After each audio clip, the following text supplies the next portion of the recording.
With Europe's reactions to the Russian shadow fleet, Europe is beginning to step up and start to deal with something they've been talking about for quite some time. Of course, we've got Donald Tusk with NATO talking about it, but he doesn't control European countries.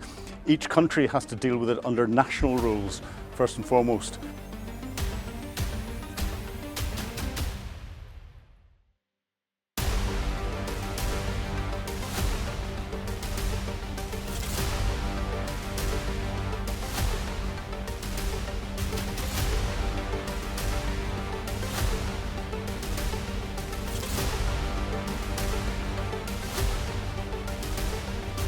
So of course we've seen Europe beginning to stand up and different countries beginning to stand up, and the most recent that has had an international dimension to it was the French intercepting a Russian shadow fleet vessel in the Mediterranean, ably assisted by the British, who provided some surveillance as it went through the Straits of Gibraltar.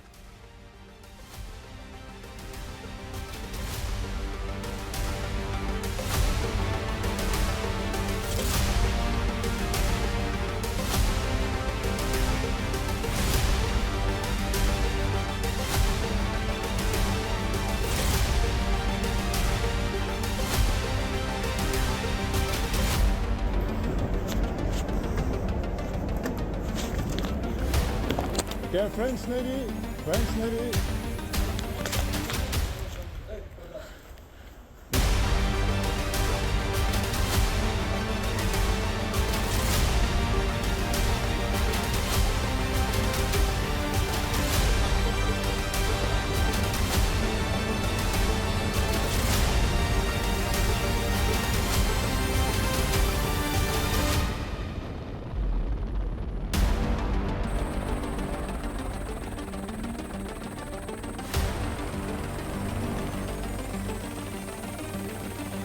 But it shows international cooperation, and it's showing increased political will, and that political will is turning into something that we're hearing in the rhetoric out of John Healey, the UK Secretary of State for Defence.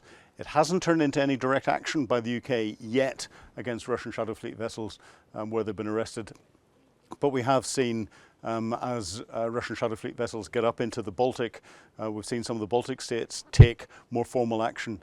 And Sweden has arrested just recently a Russian crewed vessel that was under an international flag. And of course the United States has done it in the mid-Atlantic. They would have to do it where it is very difficult to do, and only they have the military capability to do that easily.